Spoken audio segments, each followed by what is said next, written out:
Hello everybody, welcome back to Thiege's Notebook Review. I'm your host Joel Michael, and what I have for you today is from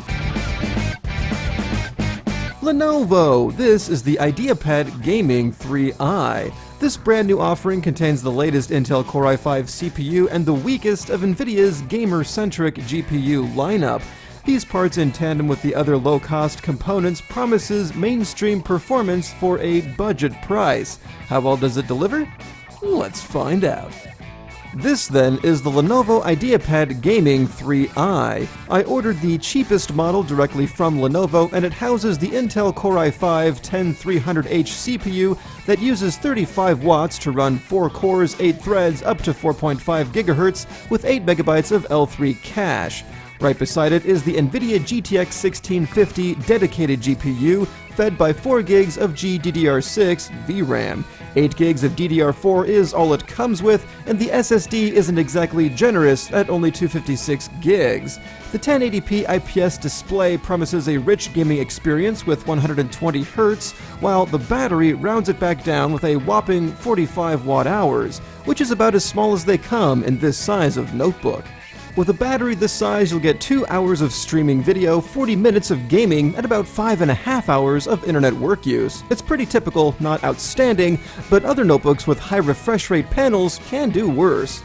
The IdeaPad Gaming 3i goes on sale at fairly regular intervals for as little as $715, but the configurations shift around, so you might not get one with a 120Hz screen every time the price goes down.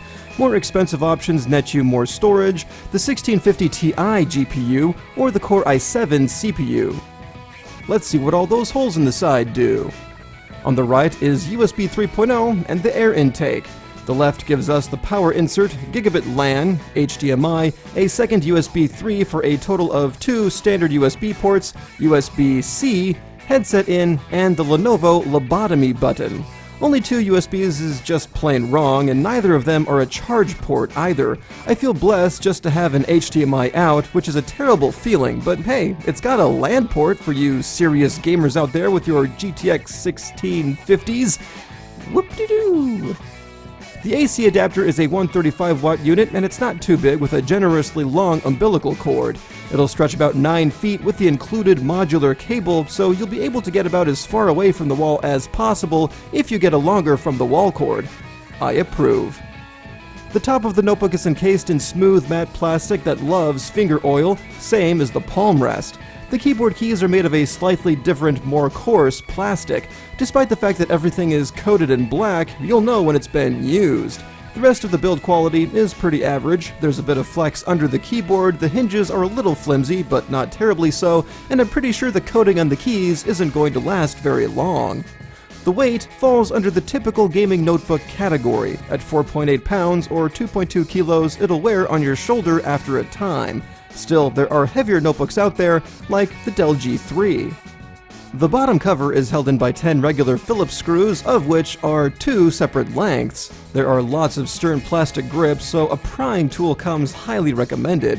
When undressed, we see that there is an extra available RAM slot, the SSD is from some company that I've never heard of, and there's an available 2.5-inch drive bay with an included caddy. Thank freaking goodness. It doesn't have a fancy metal bracket like the IdeaPad S340 I recently reviewed, but whatever. Now, the Gaming 3i doesn't have the necessary adapters installed off the bat, but hold your horses, it does come with the damn thing in the box. What's terrible about this is I was excited to see it, like finding the small Lego toy in a box of Cheerios. It's quite sad because notebooks used to come with everything. Also, is the adapter easy to install? No. But have no fear, I explain how to do it in the top right corner. The keyboard on the IdeaPad Gaming 3 feels pretty good. It's similar to the IdeaPad S340 with some noticeable differences. Namely, the keys are slightly more stubborn to press down, have more treble to the clicking noise, and the body doesn't reverberate with bass like the consumer-oriented cousin. As such, I tend to miss a stroke here and there, but overall, it's not half bad. Sure, it's louder, but it's still well within the realm of quiet comfort. The blue-ish backlight has 2 brightness levels, one barely noticeable, the other being much brighter and still not overpowering. The numpad is obviously shrunken, but does contain a double-wide 0 key, of which I'm a big fan if you haven't noticed already. The arrow keys, though, are full-sized and sink below the rest of the keyboard. Honestly, it looks a bit tacky, but I'll take it. You can tell they resisted the urge to put in the 3-barred menu key to the left of the up arrow. Good move, Lenovo. And one of my biggest gripes about the IdeaPad S340 were the playback buttons. They're still here, but as secondary functions to the home and page scrolling keys. It's like people actually watch my videos or something. Huh. And the function key roles can be reversed on the fly. I can dig it. The touchpad is alright. The movement is predictable, doesn't throw me for any loops, and doesn't get in my way while typing. That being said, it does feel a bit cheap, with buttons that sink a little too far on the bottom. Still, gestures work fine, and at least it doesn't have some stupid blue trim on it. I'd actually give it praise if it had physical keys. Yep, I'm still a stickler on that. Fight me, Internet. The 120Hz IPS panel is what had me the most concerned when ordering this notebook. I've heard that 250 nits of brightness isn't all that great, and you know what? No, it's not fantastic, but it still gets bright enough for a well-lit room. Take my opinion with a grain of salt though. I usually keep my display brightnesses down pretty far. While I use most laptops at 3 or 4 ticks from the bottom, this IdeaPad I use 3 ticks from the top and at maximum while on battery saver. Any outdoor use, period, is strictly prohibited, period. Moving on to the 120Hz factor, when playing a game simple enough to run that fast, it's a great experience. The response time is also spot on. Compared to a desktop 144Hz monitor, there is still a good amount of ghosting, even at 60 FPS, so don't expect any miracles in that regard. In other news, the color definition is kind of dull, colors don't distort at an angle, but the brightness shifts at a close angle, it's matte, doesn't reflect anything, and the screen tilts back just far enough for use on your lap. Strangely enough, despite the lack of color definition, blacks stay black against bright whites, and gradients are pretty smooth. I enjoy consuming media on this screen, and I'm pretty sure you will too. Let's talk about these strange emitters that make noise, more commonly known as speakers. The volume is decent and the software kind of pulls bass tones into the treble range, but not so aggressively as to make up for the fact that now heavy guitar parts don't pop. It's a weird middle ground that rubs me the wrong way. Normally, you can either hear the bass line that's not really bass, or you have no bass but heavy guitar parts pop. In this case, you get weak bass and no heavy guitar parts. Oh well, the volume is still good. The system performance of the IdeaPad Gaming isn't half— I'm just kidding. The bass from Rage Against the Machine's Calm Like a Bomb is weak, but audible, and the deep bass from the Perfect Circle's The Package is non-existent.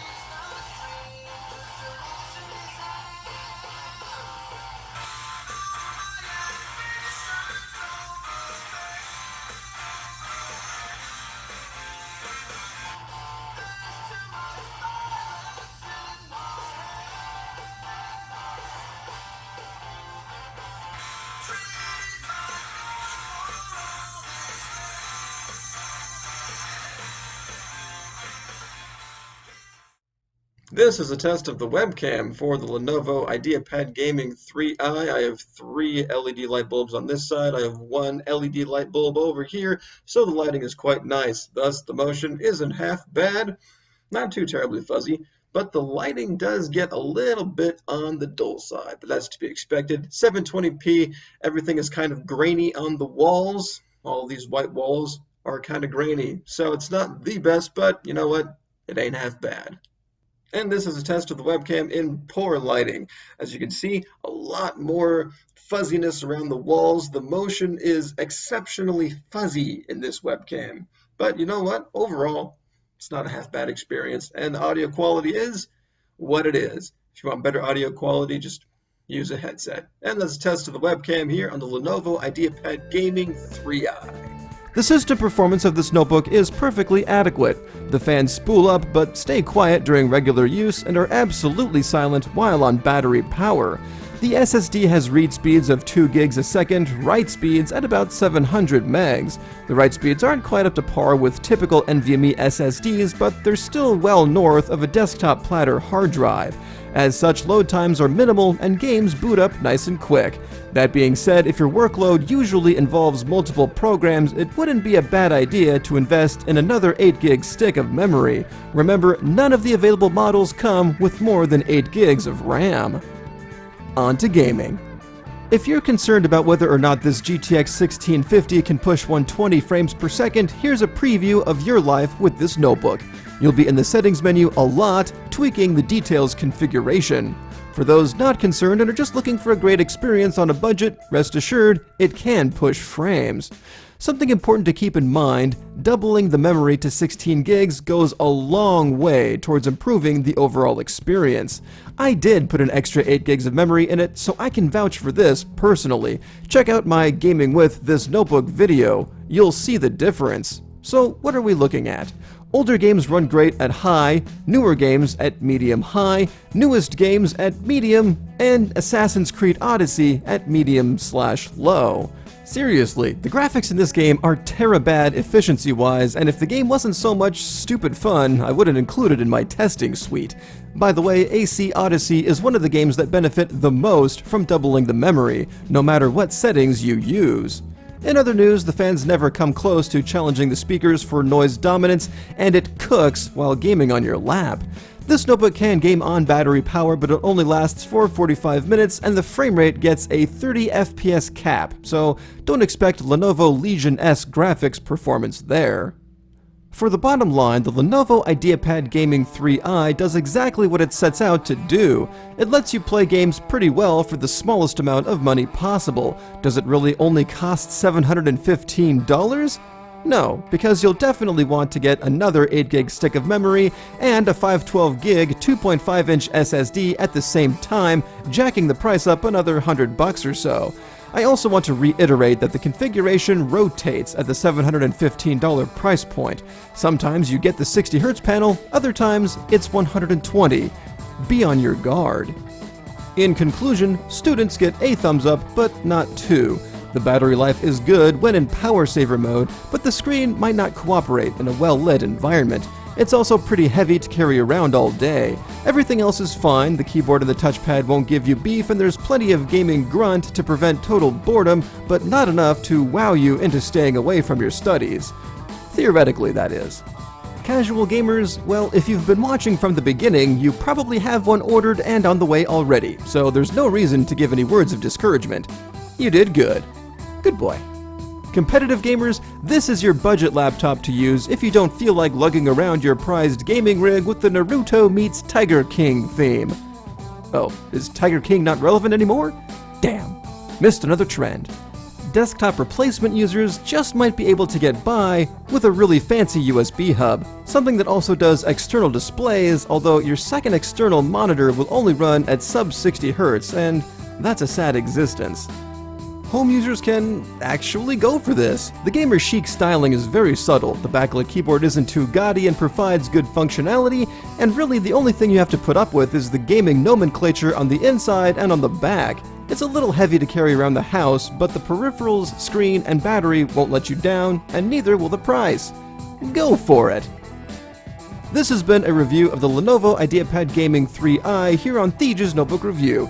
If you enjoyed it, give it a thumbs up and subscribe so you don't miss out on the next one. I also like to clue my subscribers in on excellent used notebook finds. Thanks for watching, and you guys, and have a good night.